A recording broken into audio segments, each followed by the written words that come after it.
Where do I begin with this comic? Do I like it, or do I hate it? I really don't know. I really don't know. Because it's a comic I've been looking for so long. For those who don't know, and I don't think any of you know this, Harry Houdini is one of my favorite historical figures. I love learning about him. I've loved, reading stuff about him, and of course I enjoyed the Houdini miniseries on History Channel, among other things. And when I heard of this comic when I was I'd say about 13, this story of Batman teaming up with Houdini in an Elseworlds, obviously Elseworlds being alternate universe stories, I just had to find it. And I got this for $1 at a little convention, and across town, in a neighboring town from mine. This is obviously where I got the Hulk Pit crossover and the Wolverine comic I also reviewed. This has been something I've been looking for, because obviously, how can you not say no to a version of the Dark Knight teaming up with history's greatest escape artists? You can't. You can't say no to that. But there's two sides of my brain going off, and there's two sides of my brain at war right now over if I like this comic or not. Because there's one side of my brain going, it's kind of bad. And the other side of my brain's going, shut up, bitch, I'll cut you. This was awesome. Yeah, that's what's going on in my brain right now. Because I'll get into it. This story is set in Gotham in 1907, and Harry Houdini is in Gotham for a show, but also to disprove this medium. For those who don't know, Harry Houdini, in his life, after his mother passed away, went out to debunk anything in the supernatural, which was a contrast to his friend Sir Arthur Conan Doyle, who believed in the supernatural. Obviously, Arthur Conan Doyle, who wrote, all the Sherlock Holmes novels. So, he was very much, after his mother died, did not believe in the supernatural. He did have a religious view, but he didn't believe in ghosts and monsters and stuff. He went out in the world to, more or less debunk anything that would be mediums and whatnot. So while this is going on, Gotham has been plagued by a person who's this universe's Joker, who goes by the name of Jack Shaford, I think that's how you say the last name, who has been kidnapping, murdering, eating, and molesting children, and also doing something completely else with them that's probably worse, and I'll get into that reason in a minute. So, while this is going on, you have Bruce Wayne returning with Alfred, who in this universe is black. They don't really touch upon it. There's just one scene where you're like, oh, Alfred's black. Moving on. That's literally what it feels like. One panel, you see Alfred, and you're like, oh, are we going to... No? Okay, let's go. That's what it feels like. It's just touch and go. But that's beside the point. Apparently, he's been known as the Bat. Batman in here is known as the Bat, in this point in this universe, Bruce Wayne of this universe has not been Batman for so long, and he's still kind of rusty if you think. Well, not rusty, I would say. He's not sharp at a lot of stuff.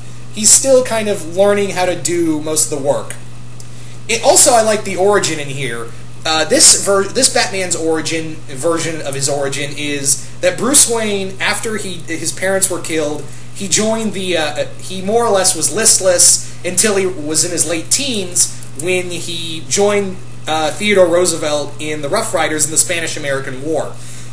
He was shot, and then a voodoo priest found him, healed him, and during all of his, he was having a major mind fuck. He got the idea to become the Bat. So here we have our story, and Bruce Wayne is dedicated to hunting down the, Jack and, stopping him. While this is going on, we also have Harry, who's like, I'll disprove the Bat's some kind of monster, and he quickly discovers that, Batman, Bruce Wayne is really Batman.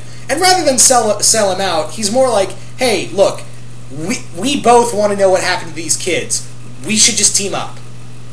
And this is the major selling point of this comic. Bruce Wayne and Houdini's partnership. It's the best thing in this comic book because I love the banter. Because most of this comic is told through, actually all of it, is told through the dialogue of Harry Houdini, who's writing about this on the eve of his death.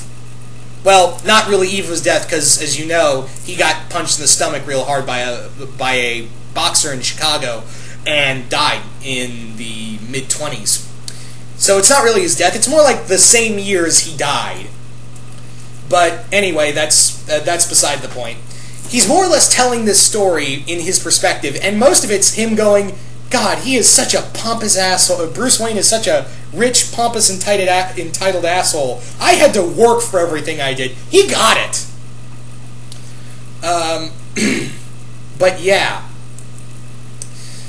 Beside the point, long story short, that halfway through the book, Batman gets into a fight with Jack while Houdini rescues the kids, and accidentally kills Jack in this fight, in this bloody fight. We also discover, but that's not the end of the comic. It would turn out that there's more to it than meets the eye because Jack was working with somebody called the Beef Baron. And the Beef Baron is, get ready, and also, this also goes for the Medium as well, they're vampires. This comic literally turns into Batman and Houdini fighting vampires. Now, in one side of the spectrum, that's really cool, but on the other side of the spectrum, where the hell did that come from? Because it literally comes out of nowhere. Oh, they give you really tiny hints here and there, but it's not like in your face, like, oh, there's something here. No, this literally comes out of goddamn nowhere. Because halfway through the book, and you also discover that, this version's Joker, Jack, has been, supplying children's blood to these two vampires. He's been their, servant. He's like their Rhino. He's like their Renfield from Dracula. But it literally comes out of nowhere. But the other, again, this goes back to what I said in my brain. It was where one side of my brain's going, that was kind of stupid. Now it's just kind of odd. The other side of my brain's going, holy shit, Batman and Houdini are gonna fight vampires? This is awesome! Shut up, other side of the brain! It literally became that. So, with this story, it continues, and again, the banter between Batman and Houdini is great. I've actually got one line of dialogue between them that is just really fun. They're scaling up the vampire's building to rescue this universe's Vicky Vale, and there's just this great line between them that just made me laugh out loud, where they're scaling up the building, and here it is.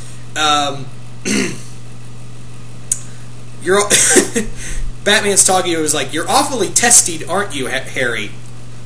Or is it that you're just your way of handling mortal terror? I'm hardly afraid, Wayne. You forget. I've dangled, trussed, and blindfolded from greater heights than this. So you're just naturally a pain in the ass. Born and raised." I love that line. That's the moment that made me go, ah, that's great. But yeah. Also, another thing that kind of hurts it is the artwork. The artwork in this comic book is, I wouldn't say bad because it's painted, and there's some brilliant pictures in here, but it's really hard to tell people's faces, especially when Bruce Wayne is out of the Batman costume and he's talking with Houdini. It's really hard to tell who's who in this story. And, obviously it gets pretty damn obvious when, Bruce Wayne's in the Batman costume, but on a whole, it's, very confusing in the artwork. There are some characters where you can tell who's who, but it gets really confusing because of how similar in this comic Bruce and Harry really look like. So did I like this comic? I don't know. This is one of the few times in a comic book review where I'm like, I don't know if I liked it. That freaks me out. The artwork kind of hurt it. And the just 160 of Batman and Houdini fighting vampires. But on the other side, that's the same reason why it's awesome. They're fighting a version of Joker and vampires? Awesome! But yeah, it's really kind of difficult to where I place this. Also, I should bring something up. There are a ton of really mean Jewish slurs in here. I mean, obviously it's 1907 in this universe, and there's just some really horrible, like, I had to go, oh my god, that's a word for, oh no, yeesh. Like, it doesn't go over the top. That's the thing, like, at least it's not like Agent Carter that has over-sexism. In here, it's like, it's pulled back a bit, but still, you still feel it cut into you like a knife. But anyway, do I recommend this? Is this a recommended read? If you're a fan of Batman and/or Houdini, like I am, I would suggest reading it. But I take this with a grain of salt. This is a really dark comic. I mean, I'm not even joking. This is a really dark comic because obviously, like I said, this universe's Joker does some really just sick things to these children. You don't see most of it, but it's described, and it's really bad. Obviously, also there's the slurs, and the artwork is kind of hardening, but still, Batman and Houdini fighting vampires. On one side, it just comes out, like, again, I've said it before, it just comes out of nowhere, but at the same time, you're like, this is cool! Yeah.